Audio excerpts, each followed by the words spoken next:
Waalaikumsalam warahmatullahi wabarakatuh. Apakah catatan amal buruk saya yang dicatat oleh malaikat akan dihapus dengan istighfar atau tetap dibacakan di hari hisab nanti? Baik. Pertama, Anda bisa temukan misalnya Quran surah ke-3 ayat 31 posisi paling kiri sebelah atas dengan Quran surah ke-8 Al-Anfal ayat ke-29. Itu amalannya. Anda sebutkan istighfar di sini. Apakah istighfar bisa menggugurkan dosa-dosa kemudian dihapuskan, kan? Terus istighfar spesifiknya di Quran surah 51 ayat ke-18.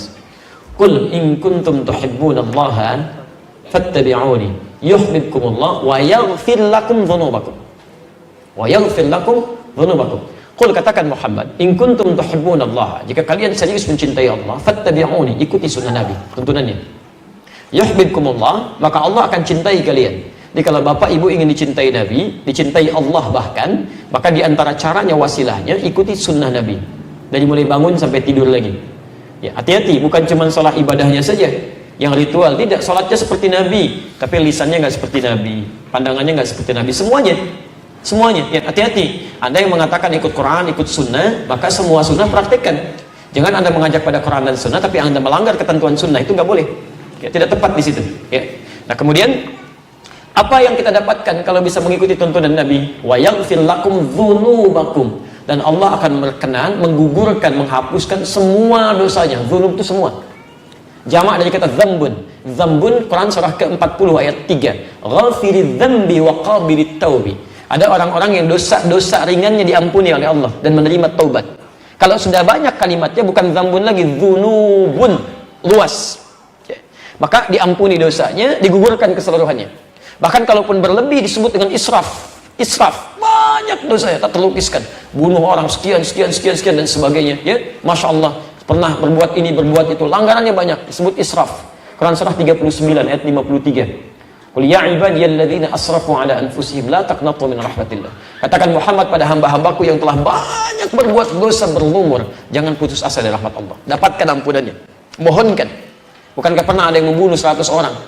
Kemudian dia senang mabuk, senang macam-macam dan sebagainya. Tiba-tiba dia bertobat. Ada sentuhan di hatinya.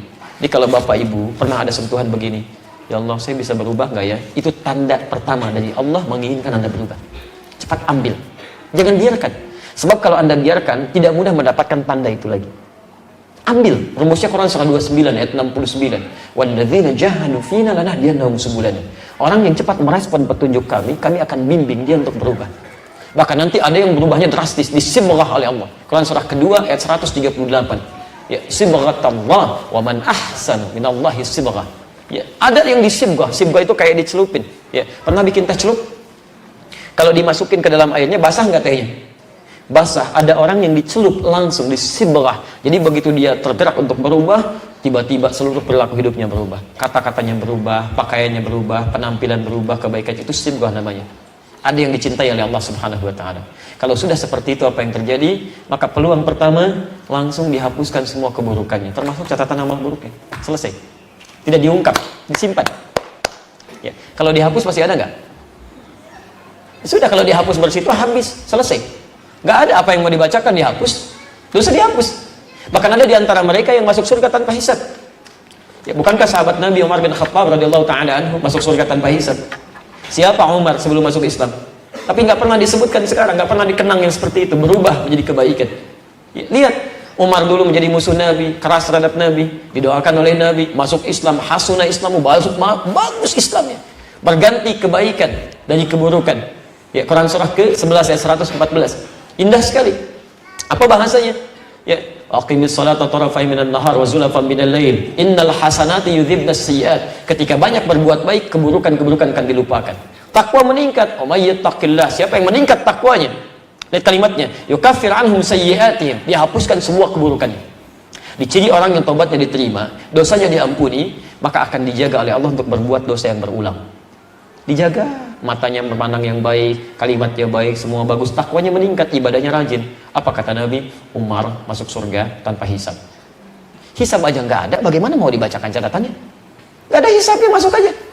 Selesai. Buku kamu ada, dijaga, ditahan. Sudah, kamu masuk aja. Sudah, selesai.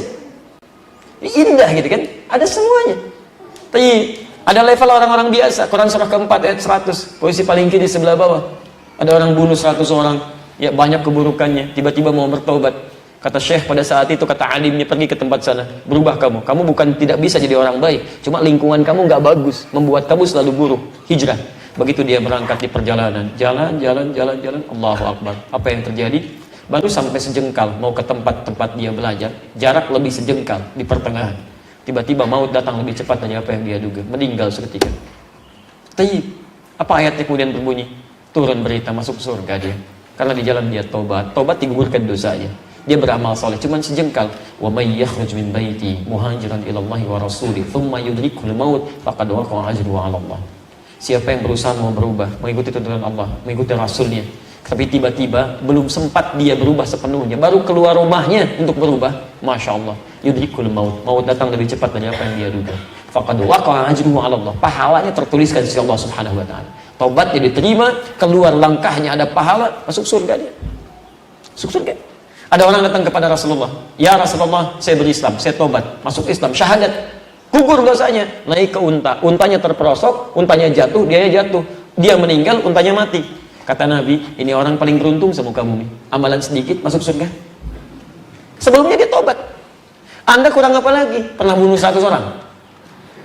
Belum pernah bunuh 100 orang, tidak lalu telah maksiat seperti orang tadi. Sampai ke majelis ilmu, orang tadi belum sampai ke majelis ilmu, masuk surga. Anda sudah masuk ke sini, belum bisa masuk juga. Salah Anda apa? Mungkin Anda nggak mau tobat gitu kan? Kapan mau berubahnya? Kalau sudah dikasih Sya'ban belum juga mau berubah, mau sampai kapan lagi? Saya demi Allah saya katakan, ini dalam 5 tahun ke belakang saya perhatikan, itu selalu aja sesuai dengan ajalnya tentunya. Kalau sudah masuk bulan Rajab Sya'ban, itu sering kali ada kisah yang dipertontonkan. Saya selalu saksikan, ada aja orang baik yang meninggal. Selalu aja. Kayak Haji Warsan Munawir, sebelumnya siapa lagi, kayak Haji Abdul Wahid, ada Ahmad Muzambil, ada macam. Tahun ini Masya Allah, baru masuk Islam, ustadzah mengajar, belajar Islam, perjalanan di Cipali dengan suaminya, plus dengan anak terakhir, Masya Allah.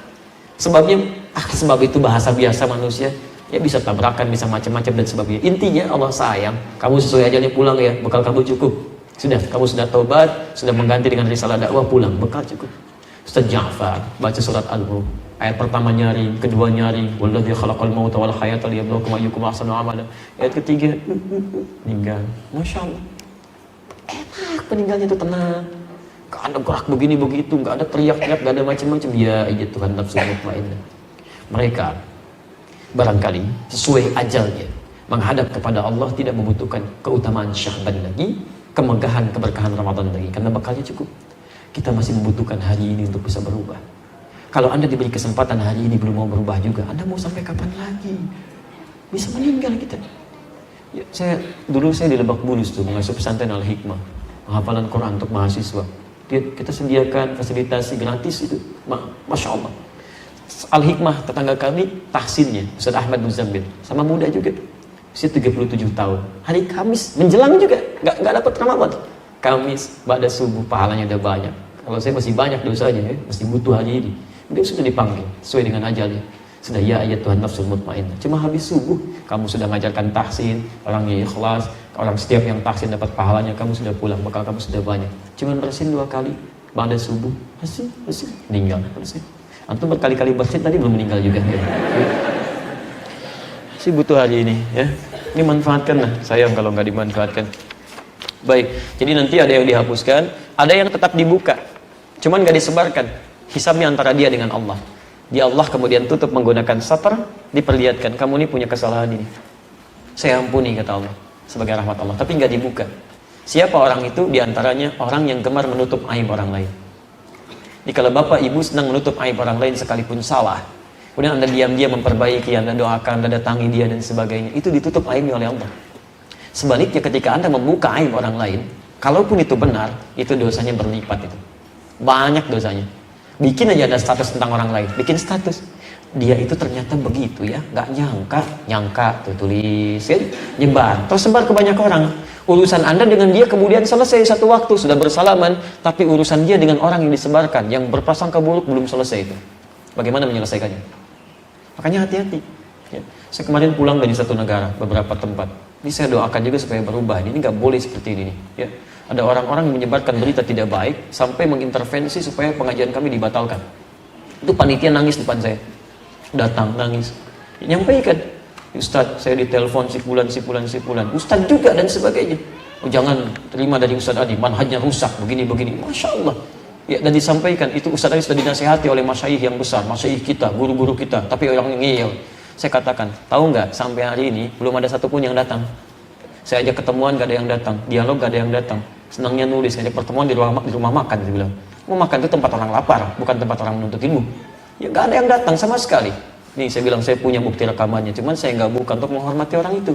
Karena kalau orang sudah tidak suka, dia akan tinggalkan semua kebaikannya. Kita harus hormati orang, sekalipun orang ada salah, kita harus adil. Jangan diungkap semuanya, keburukan-keburukan itu, supaya orang nggak tinggalkan. Jadi kalau orang sudah nggak suka ada kebaikan pun dia akan mau ambil. Kita tahan naib dia menyebarkan naib kita, dan belum tentu benar juga di situ. Ketemu belum pernah, apa belum pernah, akhirnya, oh begitu Ustadz, dia pada nangis. Di telepon, Anda bisa bayangkan. Nah, itu bukan sunnah. Itu nggak baik gitu kan. Apa yang Anda inginkan? Menyebar berita dusta, berjumpa juga tidak pernah, kan? Menghambat orang lain untuk belajar. Itu dosanya dosa banget. Itu seberlipat, nggak boleh begitu. Siapa yang mengajari Anda? Siapa guru Anda? Ya kan? Dari mana Anda bisa mengajarkan seperti itu? Itu nggak boleh. Nah itu hal-hal seperti itu, tapi saya nggak marah gitu kan. Silakan saja gitu kan, seperti itu. Anda daripada nyebarkan ke orang, kenapa Anda nggak datang pada saya? Sampaikan, ya. Kalau yang salah di mana salahnya, tunjukkan. Ya, supaya kita perbaiki. Kalau Anda sayang pada saya, sampaikan pada saya, bukan pada orang. Karena yang dihisab itu saya, bukan orang lain. Anda ngapain sampaikan ke orang? Gak ada kerjaan. Ke saya nggak mau datang, diundang nggak mau datang, dialog nggak mau datang, tapi nyebarkan pada orang yang belum tentu salahnya. Lu Anda bikin runtutannya. Wah, kupas tuntas video Adi Hidayat. Video. Saya cari di kamus video nggak ada, yang ada video. Ya, Anda lupa kesalahan Anda juga, gitu kan? Jadi kadang-kadang suka aneh manusia di sini. Tapi saya nggak marah ya. Saya nggak marah, saya nggak mau mencela. Jangan balas kebodohan dan kebodohan yang sama. Sama aja bodoh kita ya. Jadi Anda pun nggak usah ikutan marah. Saya nggak marah. Kenapa Anda marah? Ya, ada Ustaz telepon, Ustaz Adi, sabar ya Ustaz ya. Ustaz, saya sabar. Antum yang sabar. Kita nggak usah ikutan marah. Sudah, ambil gampang. Antum lihat siarannya, ambil baik-baik. Tinggalkan yang jelek ya selesai. Dan saya nggak pernah nuntut apapun. Ya, tapi itu nggak boleh begitu. Kalau keterlaluan nanti saya juga bisa ungkap ya, hal-hal yang harus diketahui oleh umat. Anda tuh bingung saya. Anda itu pernah nggak coba yang objektif berpikir dengan jernih ya? Bisa nggak dipahami dengan akal? Anda belajar tentang agama, menjadikan diri Anda lebih dekat dengan Allah. Tapi begitu selesai taklim, Anda kok saling mencela, saling berselisih. Saya bingung saya. Ada orang belajar, begitu pulang ribut dengan suaminya, pecah kongsi di situ. Masya Allah, ribut dengan tetangganya, nggak mau saling salaman. Bahkan saya pernah menemukan kasus awal-awal datang ke Indonesia ini, ada seorang istri ikut kajian, pulang-pulang ke rumah ribut dengan suami sampai mau pisah. Pak, lebih baik mencari pasangan yang sunnah daripada menikah dengan suami bid'ah. Oh, Masya Allah, padahal sudah belasan tahun menikah. Apa Anda lupa dengan kebaikan-kebaikannya? Itu diajarin apa di situ gitu kan? Anda salah apa sebetulnya? Jadi ada beberapa hal yang kita harus jernih berpikir. Coba zaman Nabi itu orang tuh tertinggal luar biasa, jahatnya banyak, saling banyak berkelahi, saling bunuh macam-macam. Ketika Quran turun diajarkan oleh Nabi, yang kasar jadi lembut, ya, yang terpecah jadi saling menyatu, yang mencela mencintai, yang merangkul, yang memukul jadi merangkul, semuanya indah dan ada peradaban. Jadi Qurannya sama, nggak berubah, hadisnya sama. Kok bisa Anda belajar saling mencela, saling berselisih? Sebenarnya bisnya di mana gitu kan? Nah, jadi saya mengajak kepada siapapun, termasuk kalangan para ustadz, harusnya kita duduk sama-sama nih. Semua. Ini kan di Indonesia ada yang ke Mesir, ke Madinah, ke Mekah, ke Libya, ke Oman, ke Maroko, ke Tunisia. Akan lebih indah kalau kita duduk semua bareng, bahas masalah umat. Di umat butuh apa nih? Kelemahannya di mana? Kenapa ini sering ribut? Oh, dalilnya apa? Mungkin pelajaran kita begini, pelajaran Anda begini. Yuk kita temukan di sini. Kupas. Kemudian sampaikan pada umat. Kalau begini, berarti dalilnya ini ya. Kalau begini, ini dalilnya ini ya. Ustadz ini alumni sini mengajarkan begini karena dipelajari begini. Itu enak tuh. Dan orang nyaman ibadah. Nyaman gitu kan. Itu yang paling indah. Ya, dan itu harapan insya Allah mudah-mudahan Allah berikan kemudahan-kemudahannya. Ya.